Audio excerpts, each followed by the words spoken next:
तो हेलो, एक बार फिर स्वागत है आपका यूनिक एस अकेडमी बाई गुलफाम अली राजी में।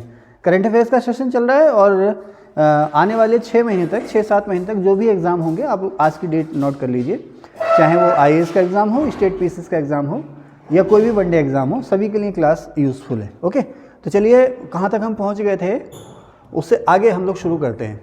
तो साल 2023 की जो मिस यूनिवर्स बनी है, मिस यूनिवर्स आपको पता है, मिस वर्ल्ड मिस यूनिवर्स जो है ये विश्व सुंदरी के खिताब हैं। मिस वर्ल्ड को हम लोग कह देते हैं विश्व सुंदरी और मिस यूनिवर्स को हम कह देते हैं ब्रह्मांड सुंदरी। ठीक है, तो साल 2023 में मिस यूनिवर्स चुनी गई हैं एल सल्वाडोर में। ये कंपटीशन हुआ। आपसे यही पूछ सकता है कि इस साल का मिस यूनिवर्स का कंपटीशन कहाँ हुआ? एल सल्वाडोर में हुआ। और निकारागुआ की हैं ये सेयंसिस पैलिसियोस, नाम भी थोड़ा सा मुश्किल है हम लोगों के लिए। सेयंसिस पैलिसियोस निकारागुआ की हैं ये। एल सल्वाडोर में आयोजित हुई मिस यूनिवर्स कंपटीशन को इन्होंने जीत लिया और जीत करके ये बन गई 2023 की मिस यूनिवर्स। भारत से इससे पहले भारत से 3 मिस यूनिवर्स बनी हैं। एक हैं सबसे पहली, भारत की जो सबसे पहली ब्रह्मांड सुंदरी या मिस यूनिवर्स बनी वो थी सुष्मिता सेन 1994 में, लारा दत्ता सन 2000 में और उसके बाद 2021 में हरनाथ संधू। ये भी अक्सर पूछ लेता है।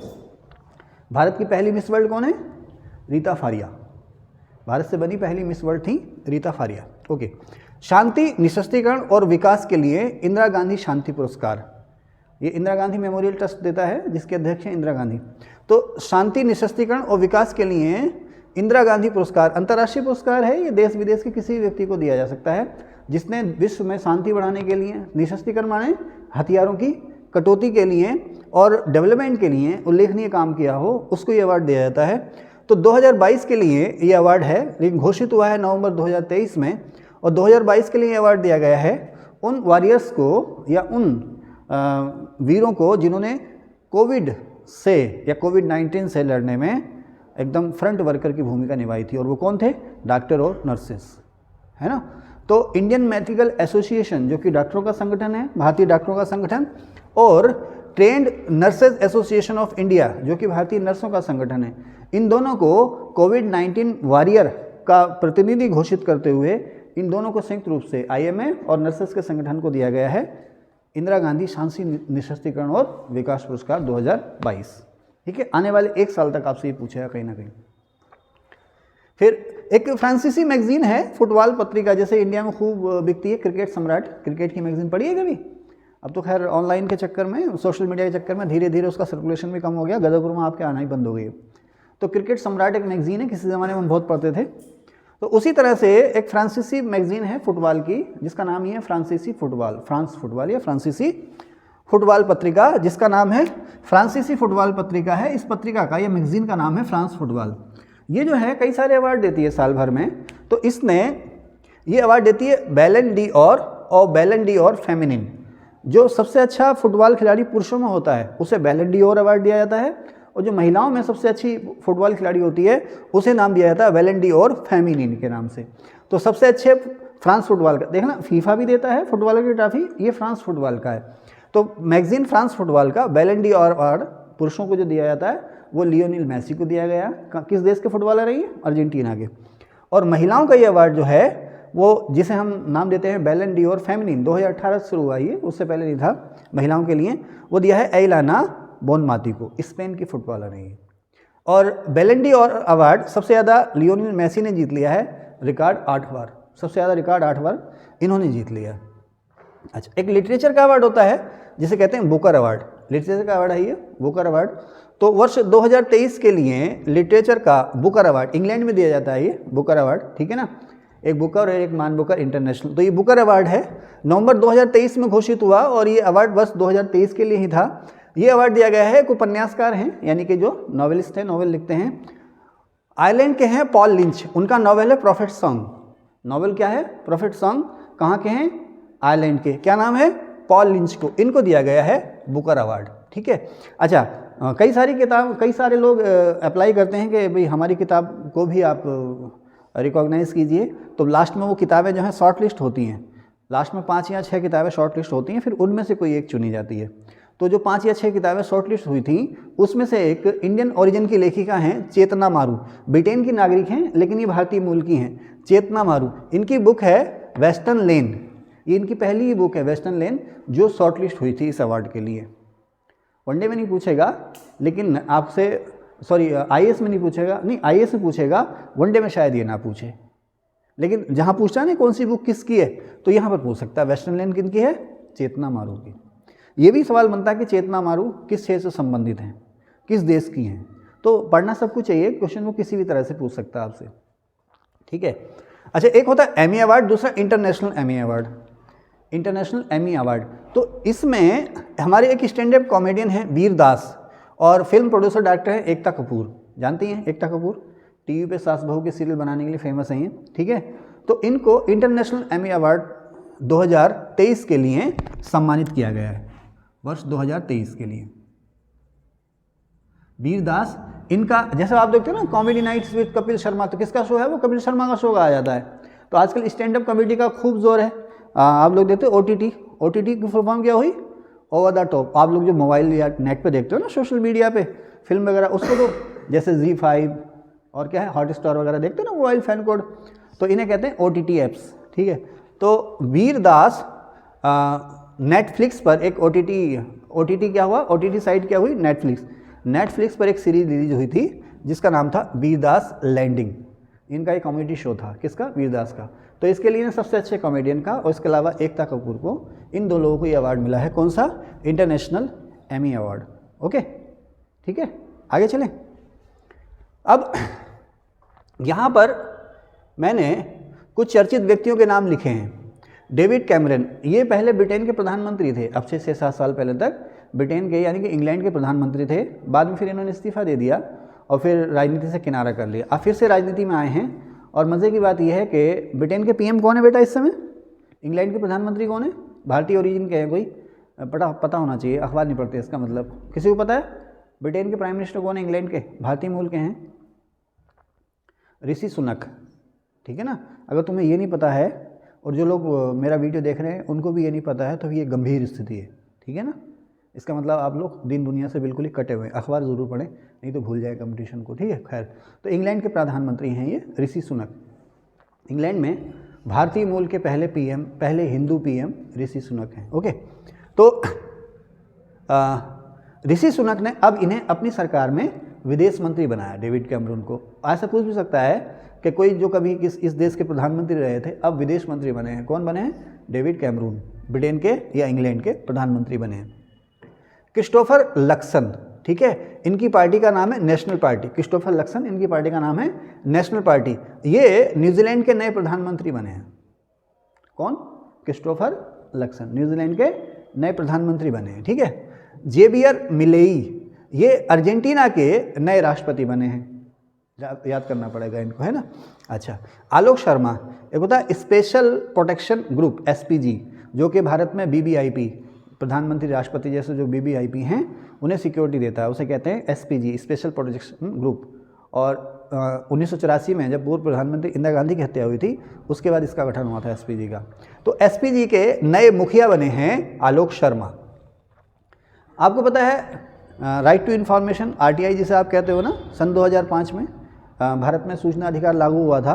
तो इस सब को मॉनिटर करने के लिए, सूचना अधिकार को मॉनिटर करने के लिए भारत में जो सबसे बड़ी संस्था है वो है सूचना आयोग। राज्यों में भी राज्य सूचना आयोग हैं और एक भारत में शीर्ष संस्था है भारतीय सूचना आयोग।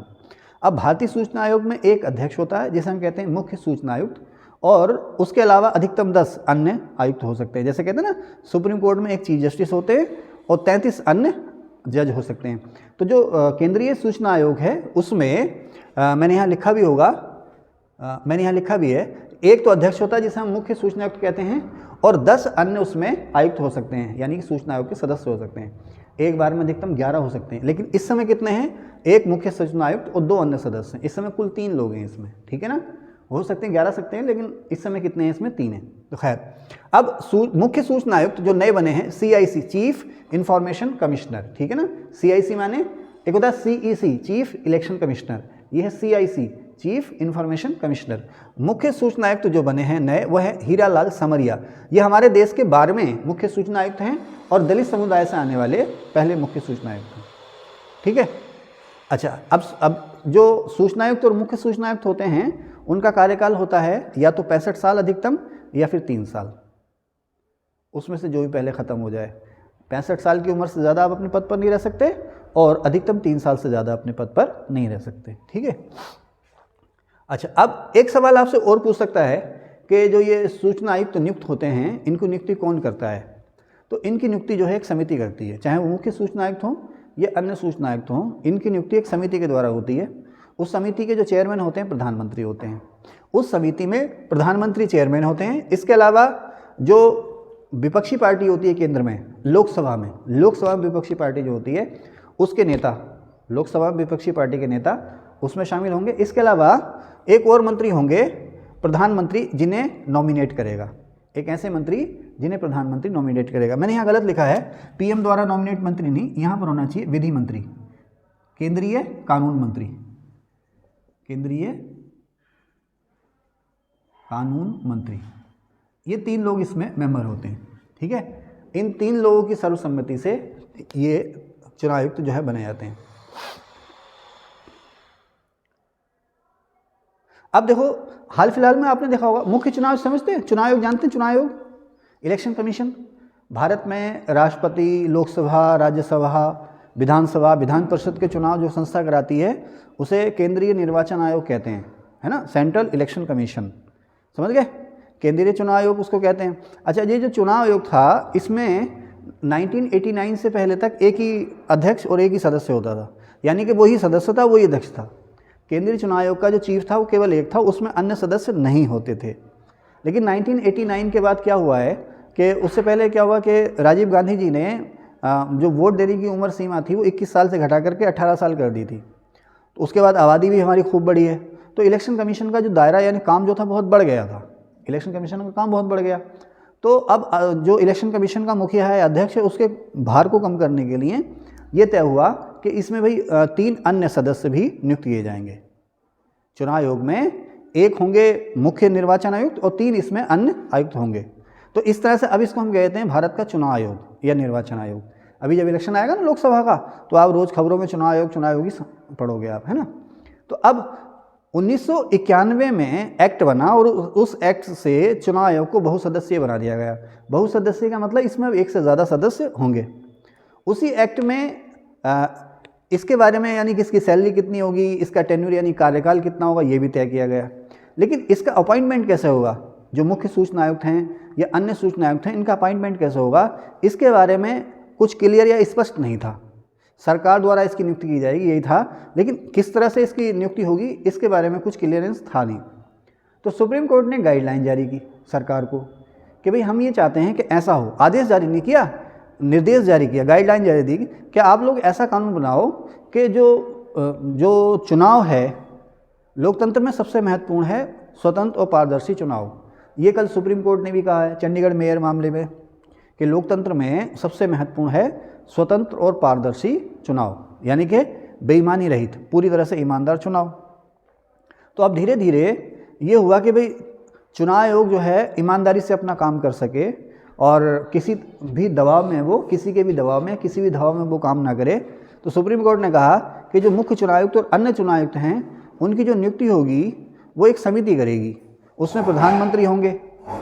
हमारे देश में लोकसभा में जो विपक्षी पार्टी होगी, सबसे बड़ी विपक्षी पार्टी, उसके मुखिया होंगे। लोकसभा में उस पार्टी के विपक्ष के मुखिया, लोकसभा में विपक्षी पार्टी के मुखिया जो होंगे, सबसे बड़ी विपक्षी पार्टी के मुखिया, वो उसमें होंगे। और इसके अलावा भारत के सर्वोच्च न्यायालय के जो मुख्य न्यायाधीश हैं वो भी उसमें मेंबर होंगे। तो उसके बाद केंद्र सरकार ने जो है संसद में कानून बना दिया, किसके लिए, मुख्य चुनाव आयुक्त और अन्य चुनाव आयुक्तों की नियुक्ति के लिए। अब केंद्र सरकार ने जो कानून बनाया वो थोड़ा सा अलग है, जो सुप्रीम कोर्ट ने गाइडलाइन जारी की थी। उसमें यह है कि मुख्य चुनाव आयुक्त और अन्य चुनाव आयुक्तों की जो नियुक्ति होगी वो एक समिति के द्वारा होगी। उस समिति में प्रधानमंत्री होंगे और लोकसभा में सबसे बड़ी विपक्षी पार्टी के नेता होंगे, प्लस एक और मंत्री होंगे केंद्र सरकार के कैबिनेट स्तर के, जिन्हें प्रधानमंत्री नॉमिनेट करेंगे। ठीक है साहब, तो यही लिखा मैंने यहाँ पर। ठीक है, 1991 के मुख्य चुनाव आयुक्त अधिनियम में संशोधन, पीएम प्लस पीएम द्वारा नॉमिनेट एक मंत्री प्लस नेता विपक्ष की समिति द्वारा किसकी नियुक्ति होगी, देश के मुख्य चुनाव आयुक्त और अन्य चुनाव आयुक्तों की। ठीक है, आपको याद दिलाने के लिए मैंने लिख दिया है कि इस समय सुप्रीम कोर्ट में हमारे यहाँ मैक्सिमम कितने जज हो सकते हैं? एक चीफ जस्टिस और 33 अन्य जस्टिस, टोटल कितने हो सकते हैं? 34, टोटल 34 जज हो सकते हैं इस समय। ओके, आगे चलें।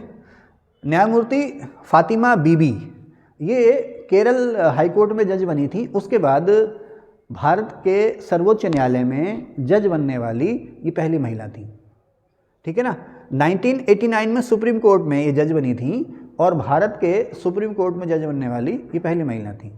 इनका नाम है न्यायमूर्ति मीर साहिब फातिमा बीबी। इनका निधन हो गया, ठीक है, इसलिए ये चर्चा में है। आगे चलते हैं। अंतर्राष्ट्रीय कैमलिट्स डे, नहीं इंटरनेशनल कैमलिट्स वर्ष। अब ये जाने कि कैमलिट्स क्या है। हमने भी पहली बार पढ़ा कि कैमलिट्स का मतलब ऊँट का बच्चा, कैमलिट्स का मतलब ऊँट का बच्चा। अच्छा, ऊँट कहाँ मिलते हैं? रेगिस्तान में। अच्छा, अगर आपको रेगिस्तान में रहने के लिए भेज दिया जाए तो बड़ी तकलीफ होगी ना।